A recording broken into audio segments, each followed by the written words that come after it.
ஒரு பத்திரிக்கை என்ன பத்திரிகைக்கு மட்டும் 3 லட்சம் ரூபாய் செலவு செய்யறாங்க. only 3 lakhs for invitation, என்னுடைய வீட்டு கல்யாணத்துக்கு அப்படின்னு சொல்லி லட்சங்கள் செலவு செய்கின்றோம். இன்னும் சில திருமணங்கள் கோடிகளை தொட்டு கொண்டிருக்கின்றது. ஆனால் அப்படிப்பட்ட அந்த திருமண மஜ்லிஸில் ஜமாத்தும் அஜரத்தும் வந்து அமர்ந்து கொண்டிருக்கக்கூடிய அந்த 10 நிமிஷம் செய்யக்கூடிய அந்த குத்துபா துவா, இந்த துவாவுக்கு ஆமீன் சொல்வதில்லை. நிறைய பேர் கேட்டா அது வந்து கௌரவ குறைச்சலாக நினைக்கின்றார்கள்.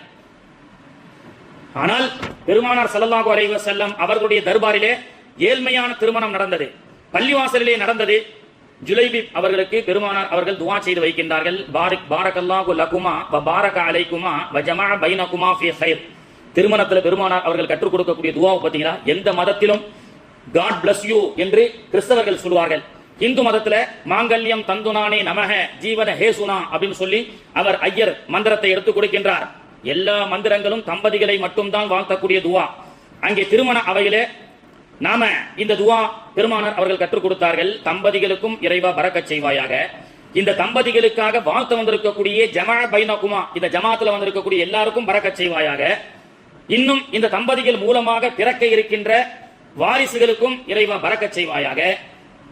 இந்த திருமண விழாவிலே வந்திருக்கக்கூடிய எல்லோருக்கும் பரக்கச் செய்வாயாக என்ற துவாவை தாண்டி அந்த திருமண விழாவிலே அந்த ஆண் குமருக்கும் பெண் குமருடைய திருமணத்தையும் தாண்டி அந்த திருமண விழாவிலே எந்த பெண் குமர்கள் எல்லாம் திருமணம் ஆகாமல் இருக்கின்றதோ, அந்த திருமண சபையிலே எந்த ஆண் வாலிபர்கள் எல்லாம் திருமணம் ஆகாமல் இருக்கின்றார்களோ, இறைவா அவர்களுக்கும் நல்ல ஒரு ஜோடியை அமைத்து கொடுத்து அவர்களுக்கும் திருமணம் முடித்து அவர்களுக்கும் பரக்கத் தருவாயாக என்ற பொருட்பட உள்ள துவாவை தான் திருமணத்திலே ஓதுகின்றோம். ஆனால் அந்த துவாவினுடைய அகமியங்கள் நமக்கு தெரிவதில்லை.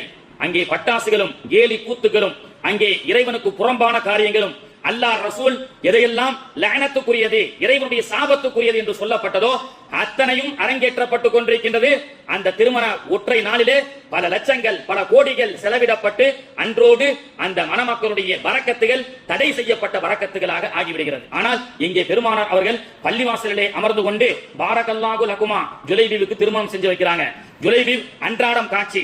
அவர் ஒரு கூலி தொழிலாளி. அவர் ஆப்பிரிக்கா நாட்டிலிருந்து வந்த தஞ்சம் பிழைக்க வந்த மதீனாவுக்கு வந்த ஒரு நீக்ரோ என்று சொன்னாலும் பெருமானார் அவர்கள் அந்த தம்பதிகளுக்கு பள்ளிவாசலில் வைத்து துவா செய்து திருமணம் முடித்து வைக்கின்றார்கள். பிற்காலத்திலே அந்த தம்பதிகள் மதீனாவிலே சஹாபாக்கள் சொல்கின்றார்கள், மதீனாவிலேயே அவர் திருமணத்துக்கு முன்பு ரசூலுல்லாஹ் துவா செய்யறதுக்கு முன்பு அவர் சாதாரண ஒரு கூலி தொழிலாளியாக இருந்தார் ஜுலைபிப். ஆனால் பெருமானார் அவர்கள் பாரக்கல்லாஹ், அல்லாஹ் உனக்கு பரக்கத் செய்யட்டும் என்று எப்போது துவா செய்யப்பட்டாரோ, பெருமானாருடைய துவாவை எப்பொழுது அவர் பெற்றாரோ, அல்லாஹ் மதீனாவிலேயே செல்வந்தர்களில் ஒரு செல்வந்தராக டாப் 10 கரோட்பதியாக அல்லாஹ் தஆலா ஜுலைபிபை அல்லாஹ் ஆக்கி வைத்தான் என்று சொன்னால், இன்று திருமணத்திலே பல கோடிகளை செலவு செய்து இறைவனுடைய லானத்துக்குரிய காரியத்தை செய்து பரக்கத்துகள் தடை செய்யப்படக்கூடிய ஒரு சூழலை நாம் செய்து வருகின்றோம். ஆனால் பெருமானார் அவர்கள் அந்த திருமணம் ஏழை திருமணமாக இருந்தாலும், அந்த திருமணம் 4 செவத்துக்குள்ள அல்லாஹ்வுடைய இறை இல்லத்தில் நடைபெற்ற திருமணமாக இருந்தாலும், அந்த திருமணத்தில் ஓதப்பட்ட துவாவினுடைய பரக்கத்தை கொண்டு அங்கே